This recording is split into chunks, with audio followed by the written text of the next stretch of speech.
Hi, everyone. Welcome. As you're joining, feel free to share your name and where you're attending from today.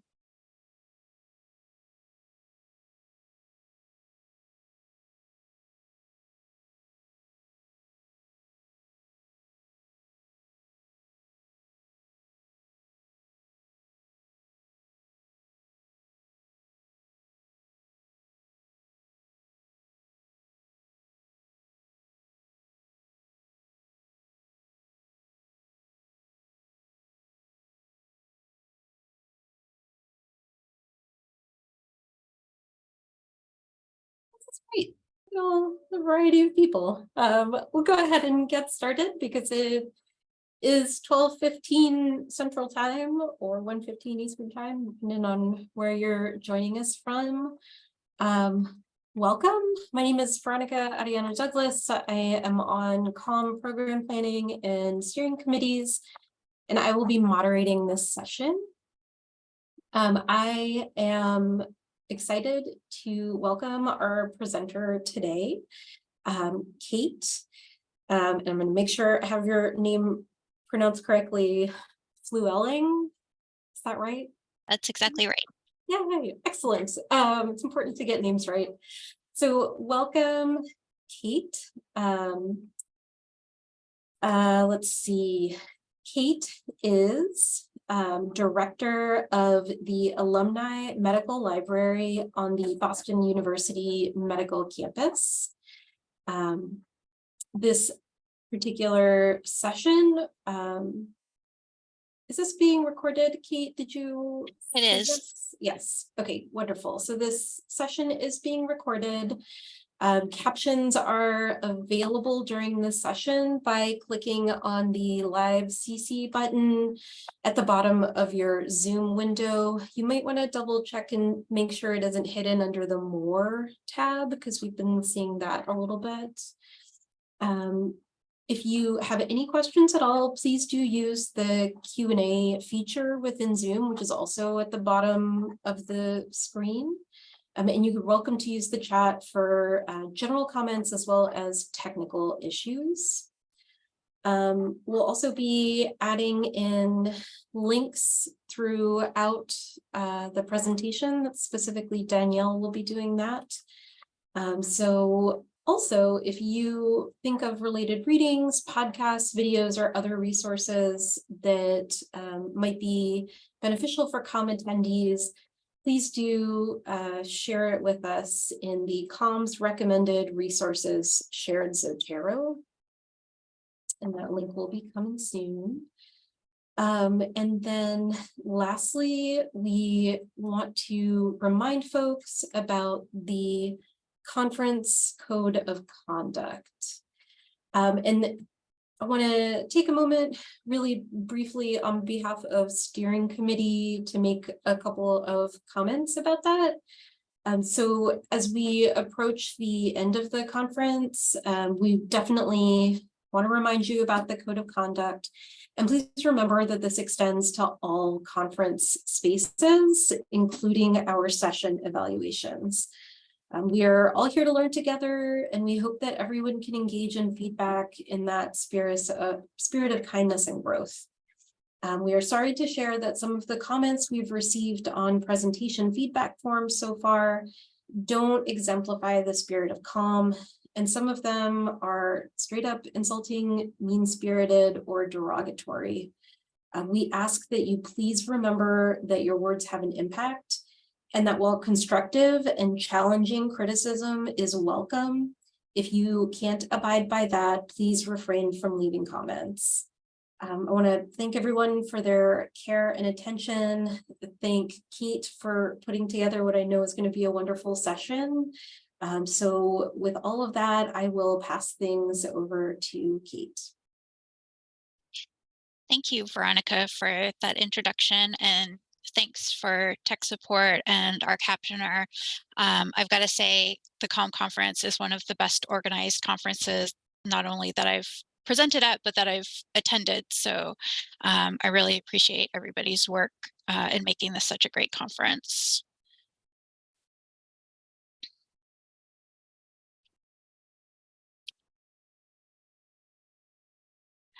Today I'm going to be talking about asking for feedback and meaning it. I'm excited to share some successes I've had with eliciting and using staff feedback in an academic health sciences library.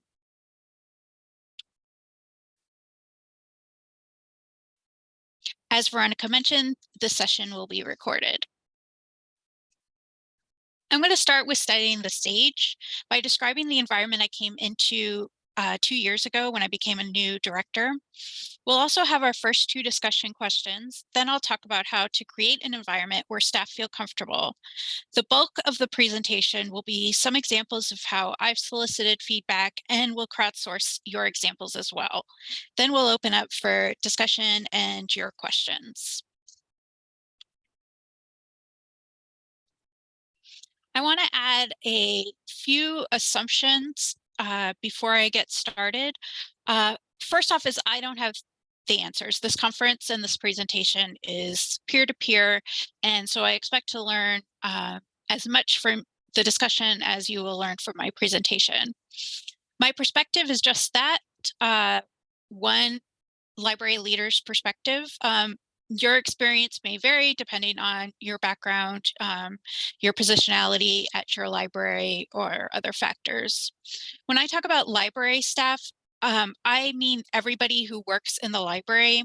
For this presentation and as a management philosophy, I do not tend to distinguish between librarians and other staff members. And finally, I'm coming in assuming that all of us believe that feedback from staff is a net positive for managers. Which brings us to our first discussion question. Why is it important to get staff feedback? And I'll ask you to answer that in the chat.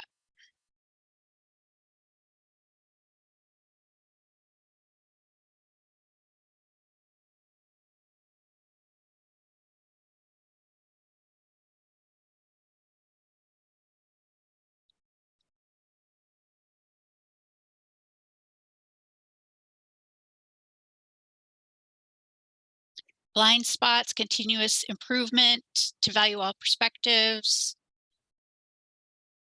Yes, the more diverse opinions and perspectives we have, the better organization will be. That's a great point that staff often have a closer relationship with your average user than I do or you do as a leader. Helps become a better manager, absolutely. They're the ones that have to implement the policy, need to get out of the echo chamber, know how to better support them, to know what to stop doing. Creating a culture of trust. Emphasizing that we're a team. Acknowledging that others' ideas are often better than my own, absolutely.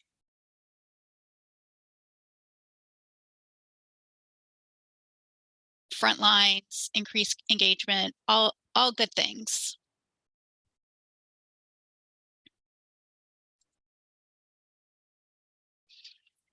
So the setting that I came into as a first-time director, I have been a manager for a while, but this was my first time being a library director, and I was new to my institution. It was July 2021, kind of at the place where not everybody had come back to campus. Our library had actually been open for in-person customers starting in August 2020. So there was kind of a inequity between who needed to be on campus, especially that early before vaccinations, and who was able to stay home and work from home even into the fall of 2021. During the pandemic and even before that, my library did not have a lot of team meetings. There were not regular one-on-ones scheduled between managers and staff members. It was pretty clear to me when I came for my interview, which was virtual, and I met the team, that many of them had not seen or talked to each other for over a year during the whole time of the pandemic. And there was a culture in the library of top-down decision-making. A really great but underutilized staff who were often afraid of uh, making decisions even within their own scope of expertise and responsibility. So given that, or based on your own experience, why might staff be hesitant to give requested feedback? And I'll ask you to enter that in the chat.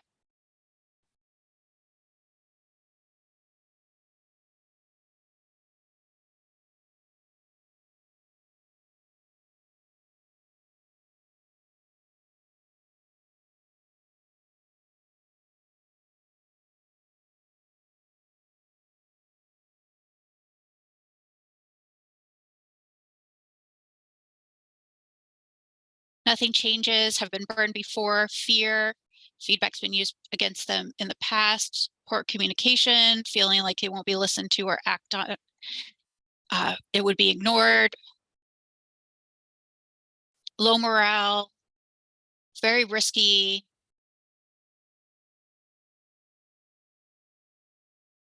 no psychological safety on the team.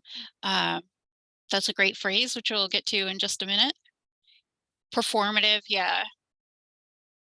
Fear of bullying, falling on deaf ears, uh, even when ideas are implemented, credit given to others. Listening theater, I really like that phrase. Uh, oh, worried about being mean. I know um, as the comm organizers have uh, mentioned today, not all feedback is kind. Uh, but I know that a lot of us are afraid of ever being um, mean, even when our feedback might be constructive.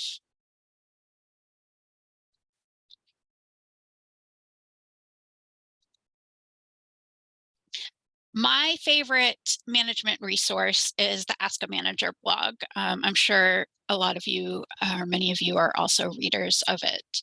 And one of the questions that came to the blog was a writer who has a terrible boss, uh, who never listens, who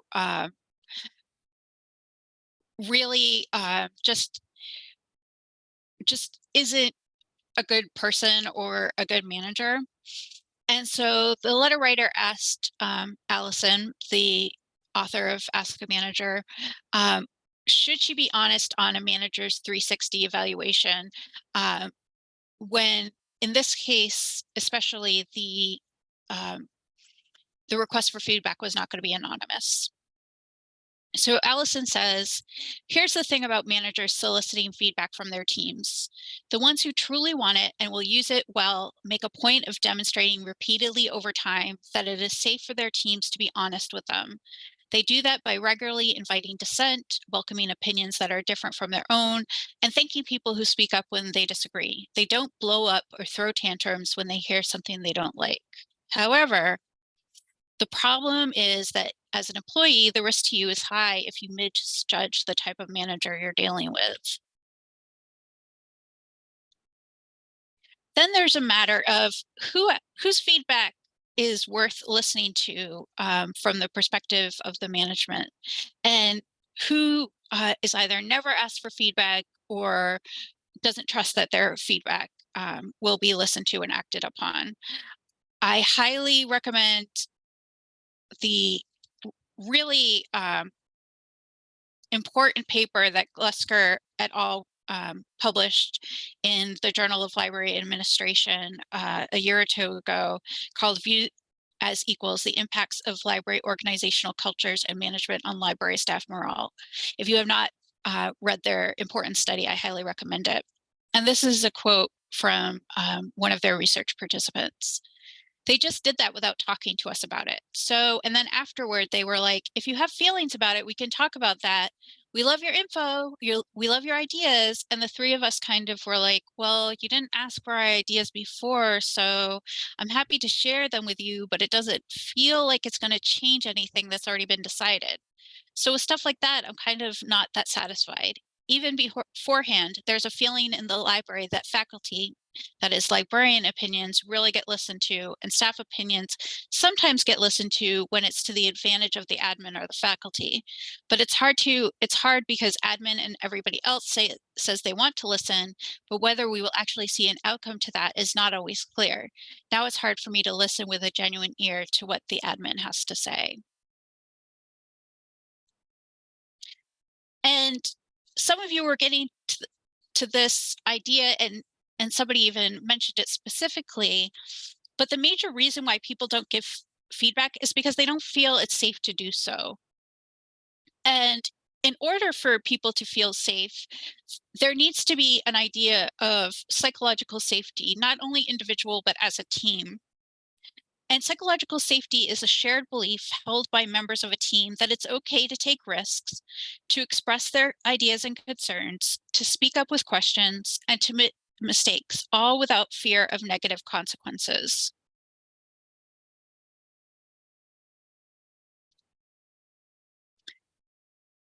Some of the ways that we can cultivate psychological safety include making clear why employee voices matter, admit fallibility, activate invite input. I think that is supposed to mean actively invite input. Sorry for the typo. Respond productively and thank the complainers. If complainers make the effort to come to the manager, that means they care. They may not always be presenting their feedback in the most productive way, but if they care enough to give feedback, then we should take it as managers seriously.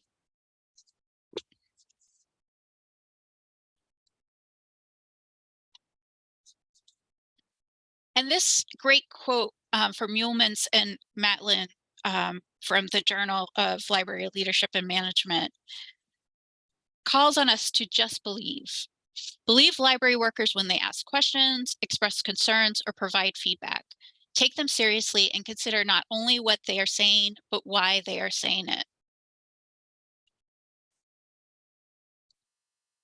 So before I get into how I have cultivated psychological safety and solicited and used staff feedback, I'm going to ask you one more discussion question, which is, how do you cultivate psychological safety in your department, in your library? Please answer in the chat.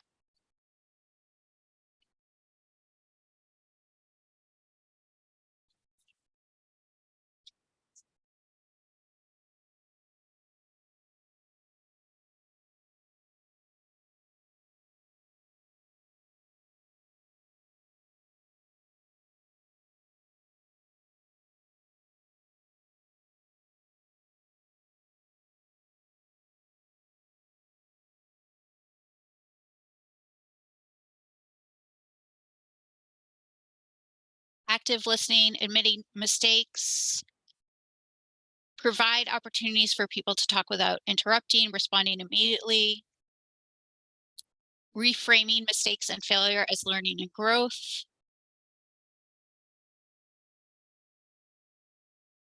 don't knee-jerk negatively reacting to the words, following up on critical feedback, transparency, explaining the why, multiple structures and means for feedback,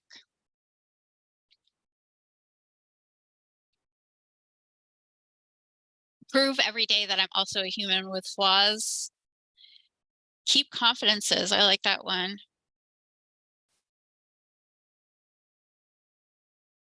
share power, take risks, honor dissenting views, be vulnerable. I see there's a lot of other fans of Brene Brown in this chat. Lots of vulnerability, I like it.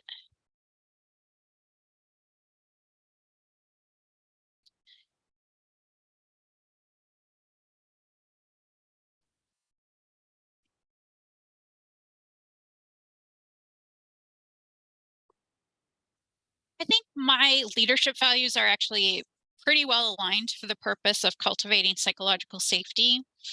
If you haven't identified your core values, I highly recommend doing so.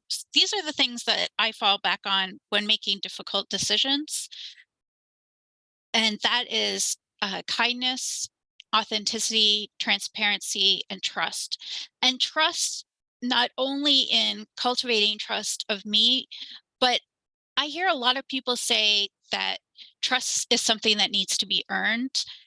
And I actually think the opposite, that mistrust is something that is earned, whereas I come from the philosophy to trust immediately, and then I'd rather not be proven otherwise, but until proven otherwise. And I think my feeling that I trust the staff and my colleagues to also have values of their own, and kind of assuming good intent on the behalf of everybody has really served me pretty well. So when I started in July 2021, I started regular meetings, and for a lot of you, that's kind of a no-brainer.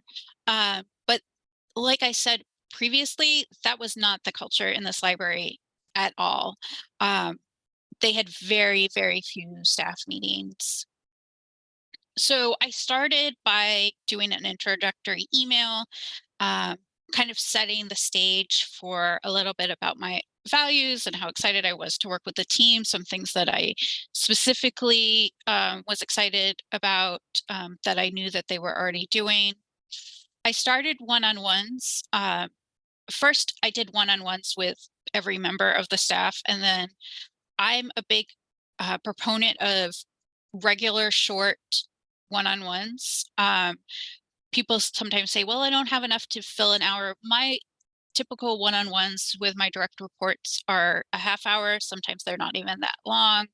Um, but it really helps having that time. Knows People know that they um, will be able to see me, that they um, can bring anything, and just allows me to kind of keep track of what they're doing. And then we have biweekly staff meetings. Everybody has opportunities to add to the agenda.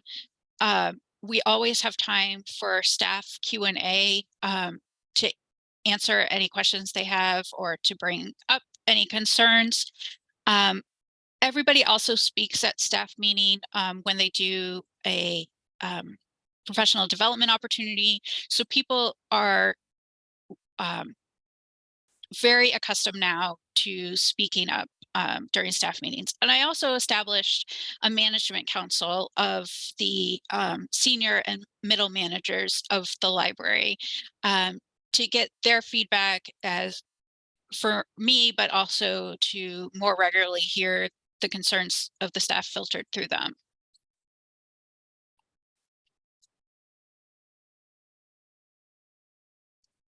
A lot of people in the chat noted that it's really important to act on feedback quickly. So one of the first things I wanted to do was set myself up for some easy wins. I know there are going to be times when I can't implement feedback, but it's essential to build rapport. So I noticed pretty immediately that there were a lot of kind of unwritten rules. There were things that people would tell me that were a policy, but there were no written down policies. There was inconsistent understanding of what policies there were. So I created a survey, an anonymous survey, to ask people to brainstorm one policy or procedure that they would like documented, or a question they have about the library.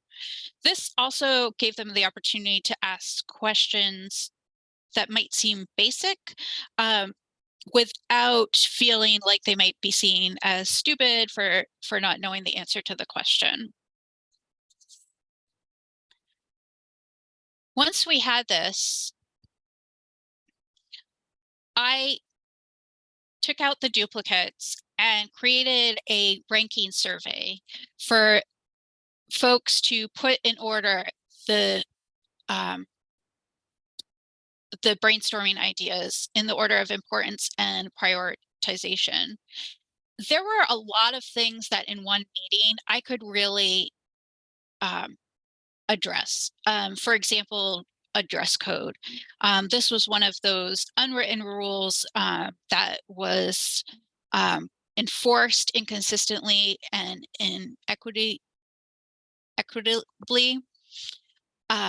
Things like reporting same-day absence, the library org chart. We could very quickly create a library org chart. Some of the things I really wanted help in, for example, student cell phone use in the library. I wasn't sure what the culture was around that. The number one thing was emergency procedures, fire, evacuation, medical, active shooter. So we prioritized that immediately. However, a lot of these we either clarified or we built policies where there wasn't. And some things were just they weren't used to, um, you know, what do you do when you call out sick after a year and a half of the pandemic?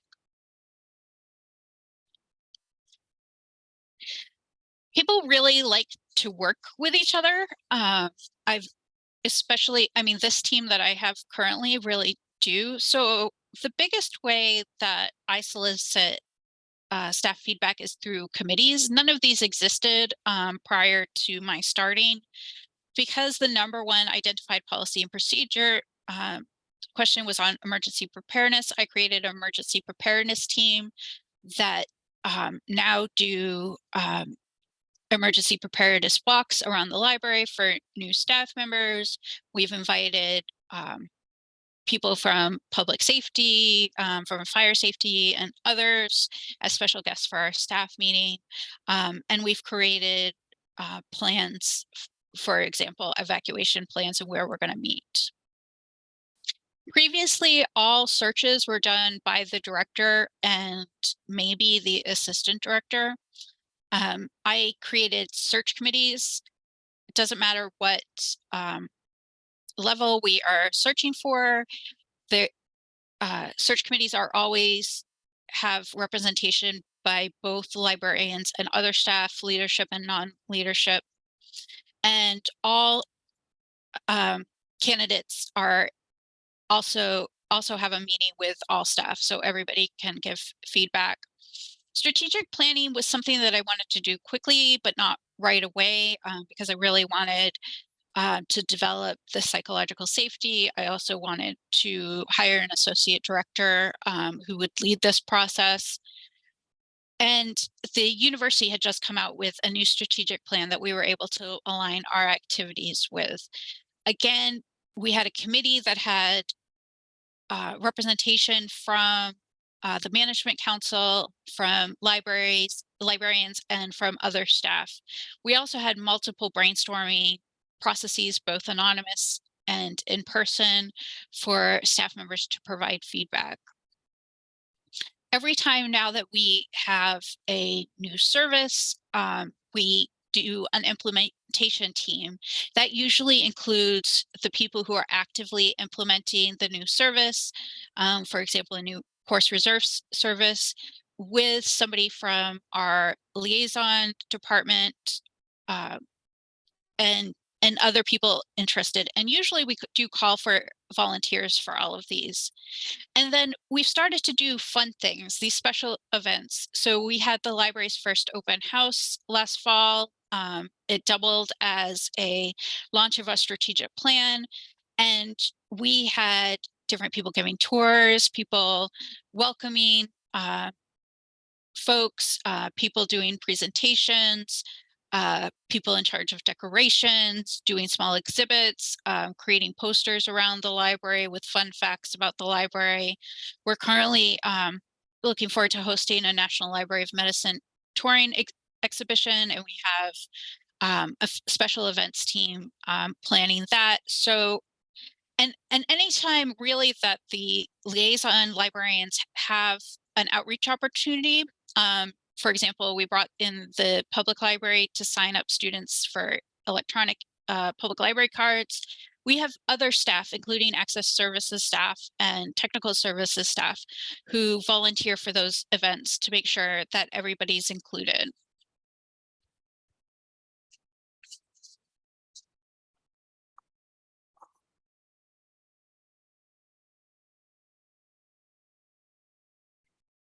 One of the most fun ways I think that I've asked people to give feedback, which gives kind of immediate gratification, is when we have end of the year spending ideas. And we've been fortunate that we've had $10,000 or $20,000 of operations or unpaid staff salaries because of open positions.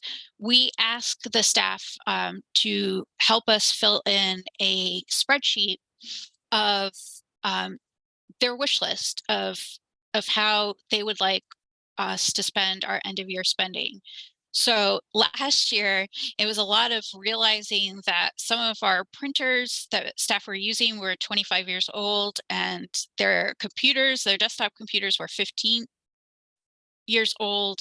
They had arms falling off their office chairs. Somebody suggested putting monitors in our group study rooms, which have been really popular. Somebody asked for coffee and tea supplies for staff. So now we have a little coffee station that's regularly supplied for staff. We have upped our chargers for students. We've bought software for presentations or training. They asked for a larger staff fridge. And these are things that I wouldn't know. I wouldn't know that our barcode scanner at circulation wasn't working unless somebody had asked for us to update it. And these are very easy. None of these cost a lot of money, but people were able to immediately benefit from the feedback that they were giving.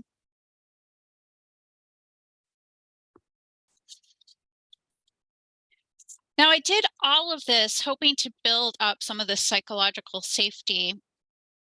And so it kind of went from lower risk, and now we're getting to higher risk feedback. We have a standardized performance evaluation process with the university that we do every fall.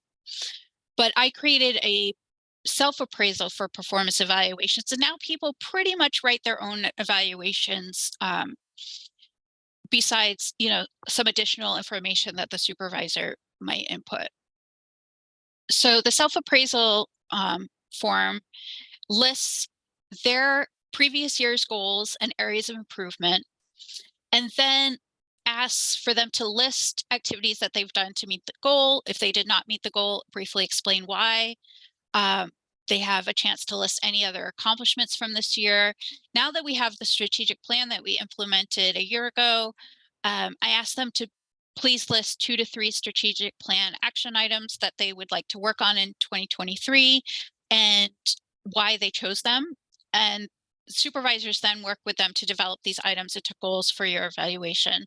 So I like if at least half of the performance goals for the next year are ones that staff have identified for themselves.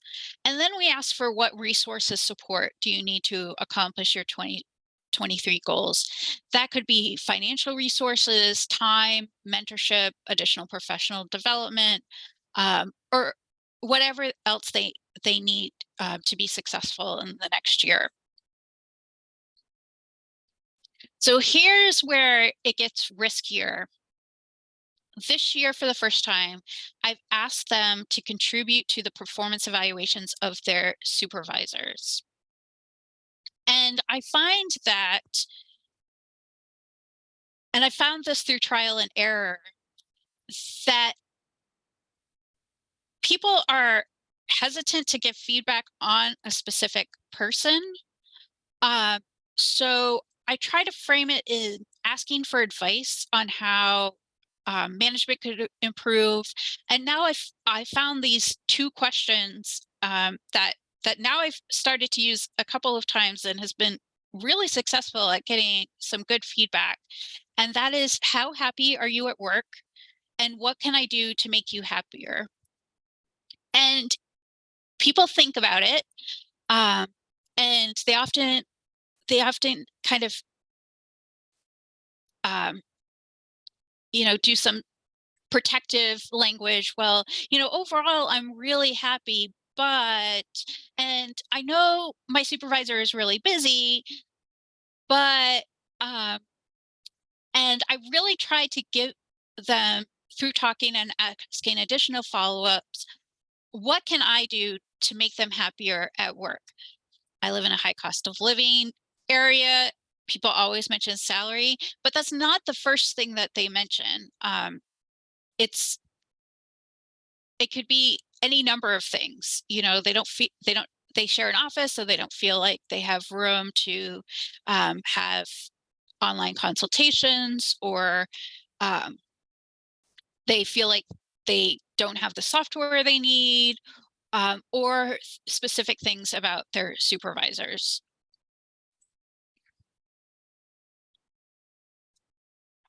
And last year I turned all so I asked these questions um, in a one-on-one meeting with every staff member. And it's because that I've developed over, in this case, it was a year and a half, developed this some level of psychological safety. I feel like people felt safe enough to be pretty candid with me, but I did tell them that I would only speak to their feedback in aggregate to the supervisors. So I created a very short PowerPoint for the management council on what advice the staff had for them.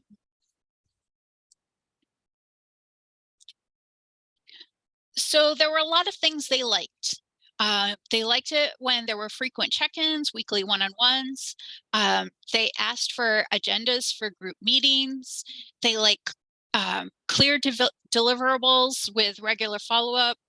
They wanted increased guidance on priorities. They like knowing what others are working on. They like working with others in the library. They like being treated as equals, and they like being trusted and consulted. So depending on what manager staff had, some of them really wanted more hands-on management.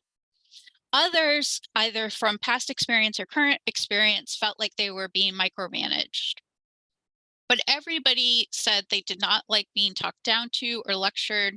They did not like feeling that any sort of unfairness, and they didn't like when they had unclear directions from their supervisors.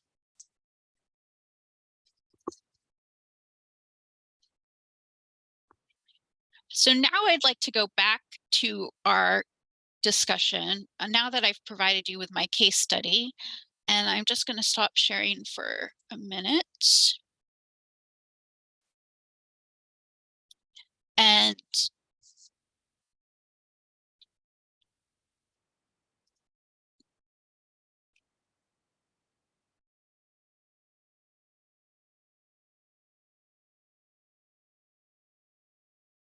oh, absolutely.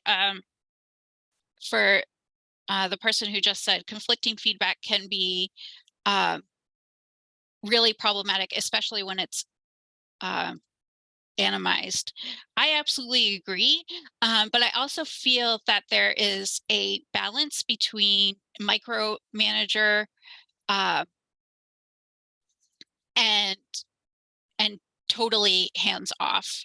And I did speak to management council about that distinction. Uh, okay, so I have put in the Padlet that I would like us to use. And you can also use this QR code. How do you solicit and use feedback? And this will become a crowdsourced document of ideas that I will upload into the OSF conference site along with my slides that are already there. So I will give you a few minutes.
Hey, there's a lot of great ideas in here.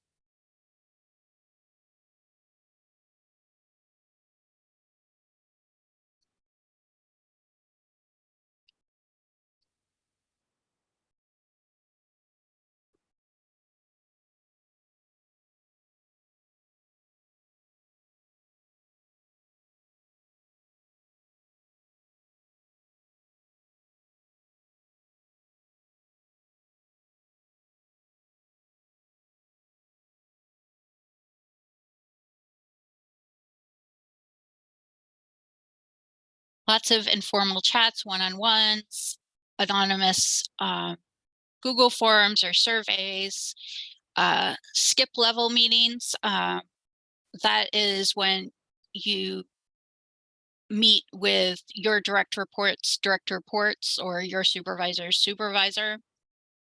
Town hall meetings.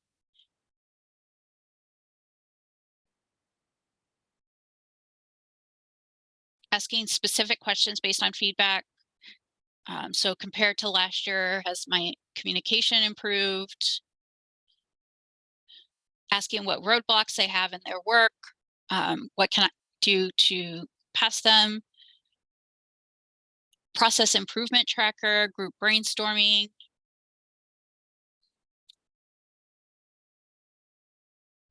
$360 reviews. Yeah, and somebody mentions that that's brave. Yeah, that's one I have not yet done. Department meetings without me. That's a great idea, and I have also used that on occasion. I did that particularly during the strategic planning process, so that people didn't feel like they had to impress me in the room, or if they had to, kind of figure out like what my facial expressions were based on their ideas.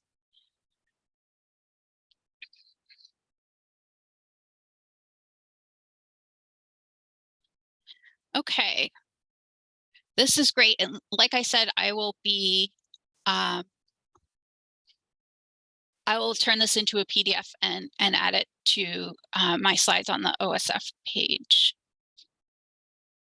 And now I would like to open it up for Q&A. So I am going to use the Q&A function to look at questions, but feel free to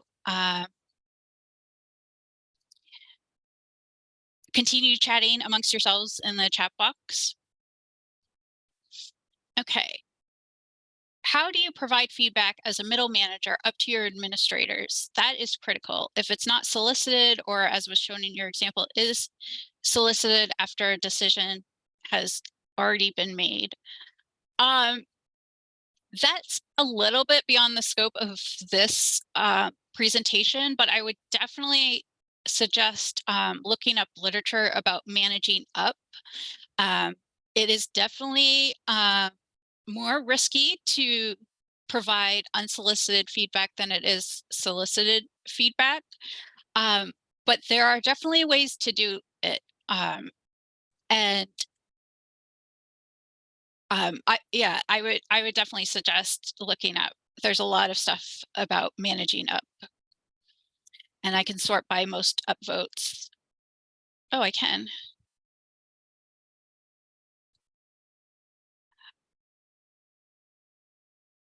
Do you feel it is appropriate and acceptable for us to be clear with staff about areas where feedback is not going to be acted upon, either due to political pressures, funding constraints, and other reasons? Yes. That goes back to transparency, being as transparent as you can. Sometimes you, for political, internal politics, you can't give all the reasons behind the decisions. And, even if we're senior managers in our libraries, we're still middle managers in our institutions. So sometimes we don't know what the decision making was on some of these. I also want to say that I really stress with staff that they should be listening when I ask for their feedback. That I mean it when I'm asking for their feedback, and that I'm not going to survey them to death. But not everything can be acted on. That's why I give myself some easy wins, give the team easy wins. I had an example when we were doing the strategic planning process of we were getting pretty close to having a draft that would be then talked about in management council and then brought to me. And I started hearing some water cooler talk, kind of behind the scenes talk, that I knew was not happening in the room in the strategic planning meetings. And so I had to really talk to people about all feedback is welcome. However, I am best able to implement the feedback that you give me if it's given in this particular format, or when you have the opportunity to do that, or earlier in the process. Because it just doesn't work if we're almost to the end and people say, oh, well, I wanted to talk about this. Well, you had 2 months to talk about it. You've had these 5 opportunities to give feedback, and I'll take it now, but it's going to be a lot harder for you to see the impact of your feedback. Same thing for budget. If I'm asking in May, it's because the fiscal year ends in June. If you're asking for a new computer in July, it might be harder for me to get that for you when I don't have the money budgeted. How do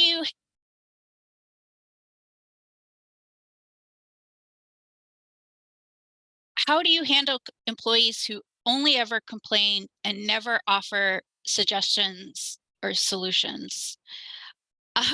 And my friend Martha suggests I've learned to tell them that they have to bring a solution about a complaint. And that's pretty much how I do it too. I ask a lot of questions like, oh, okay, why do you feel that way? What have you tried? If you were me, how would you implement that? I didn't mention it, but I also, in addition to complainers, I also listen maybe more than some to people who say, well, that's the way we've always done it, or we tried that 14 years ago, because it could really save me from making a fool of myself or wasting a lot of time. If somebody who has been in the institution for a long time can give me um, some of that feedback and some history. And also, then you have to know when to move on, and always hear people out, but then kind of move the conversation elsewhere. How can we manage expectations around feedback? For example, not all feedback results in the outcome the person giving feedback desires. In my experience, that sometimes results in a sense of not being listened to. I've seen this particularly when feedback is given to senior leadership who are often dealing with conflicting feedback and suggestions. I think that a lot of times people are only asked for feedback in high stakes times, and if they're not being asked for feedback continuously on lower stakes things and not getting wins, then for those harder ones, especially when, as you mentioned, when senior leadership have often dealing with conflicting feedback and suggestions, it's just a matter of being kind and transparent, um, and implement as much as you can so that people trust that when you can implement the feedback, you are doing that. Um, and when you can't, be honest about why you can't.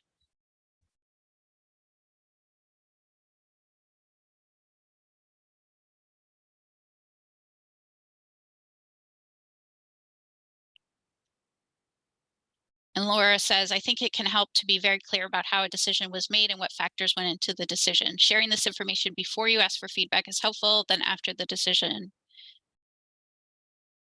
is made.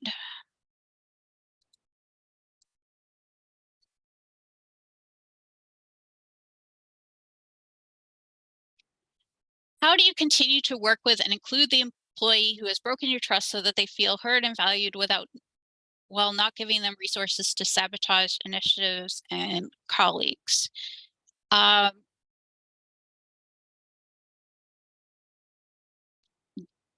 you fire them. I mean, I don't want to be flip, but if you have toxic people that are really poisoning the environment of your library and your organization, then that's not a feedback problem. That's a performance problem, and that's something that you need to work with as a performance issue. And not allow, I mean, that's our job as managers, to not allow, you know, our well to be poisoned.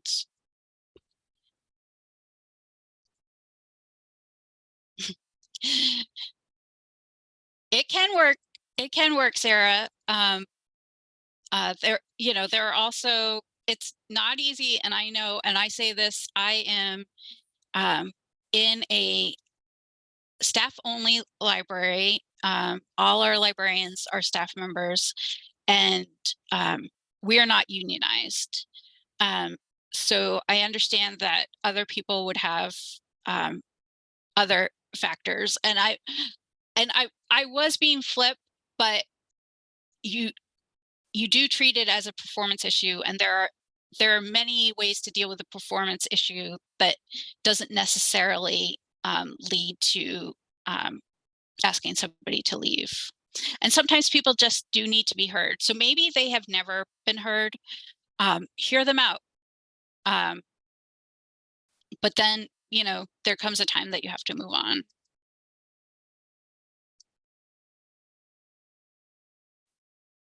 How do you strike a balance between communication directly from the dean director to all staff and filtering communication through department heads and managers? I don't typically filter communication through department heads and managers unless it's a individual department or personnel issue.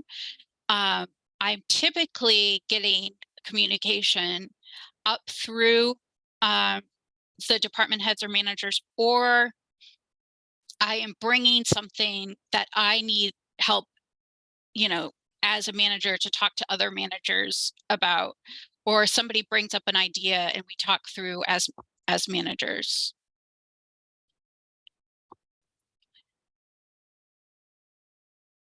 My friend and colleague Patricia Anderson is saying a lot in the chat. I just want to look in because she always has very good points.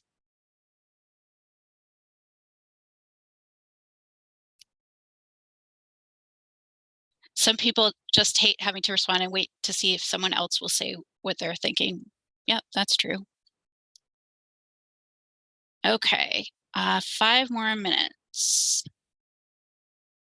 Can you talk a little bit more about how to support a culture of psychological safety and to help the team understand this doesn't necessarily mean avoiding uncomfortable conversations? I've had pushback in the past from those unwilling to address sensitive issues because they wanted to preserve psychological safety.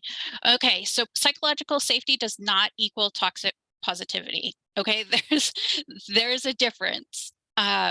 You can be psychologically safe and still have difficult conversations. In fact, the more psychologically safe your team feels, the more likely you're going to be able to have those conversations with them. It's not an either or. I'm curious to know how more about the role of the complainers. I've worked in different non-manager roles where we've had complainers who rarely contributed outside of that role. How do you encourage questioners, complainers without affecting staff morale? I think by giving them multiple forums to provide that feedback in a constructive way.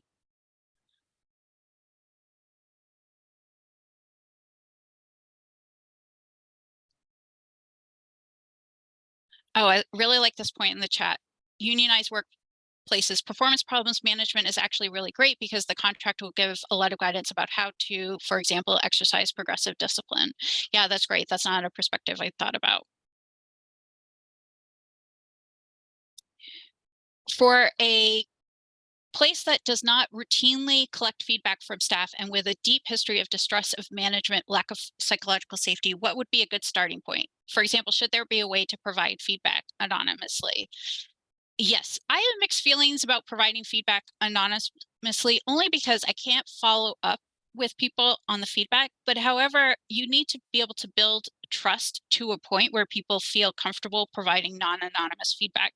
So you can see earlier when I started, I was asking people to brainstorm in an anonymous and way.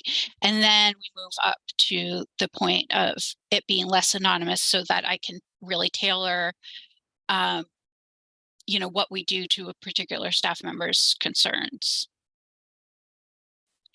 Okay, this is going to be the last one. I've faced anger and hostility from my team if I don't do exactly what they want. There seems to be assumption that if they give me feedback, I will implement it. In other words, feedback is seen as instructions for me that I will follow. What are ways to address that? That is a really good question. And I'm not sure I have the only answer to this. So I'm going to ask as we close out for people to put in the chat and crowdsource the answer to that question.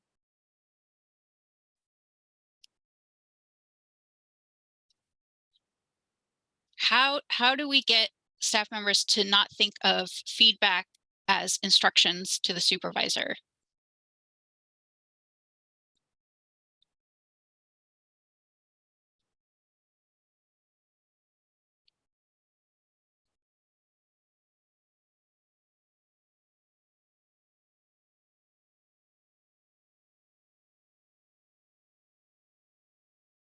I'm seeing a lot about transparency, being clear about what you're asking for and what you're going to do with it.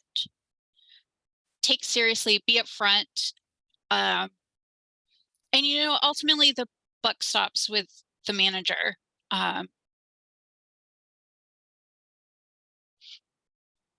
We have not talked about the intersectionality of the of psychological safety and how there could be many other factors uh, related to race, ethnicity, gender, sexual orientation, that can make it much harder for people to feel safe in providing feedback, or to feel like they can provide feedback in an unconstructive way because of particular privileges that they have.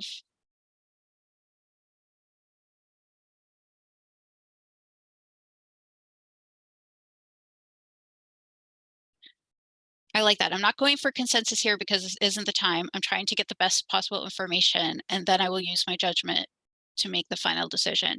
Yeah, I think I'm going to end on there. Just to say that you're not running the library by committee. So at some point, you have to be the decision maker. So thank you all very much, and feel free to reach out to me. I'll put my email in the chat. Thank you so much, Kate. And that was a wonderful, super engaging session. And I am super excited to go through the Padlet after this as well. And thank you everyone for coming. Have a great afternoon.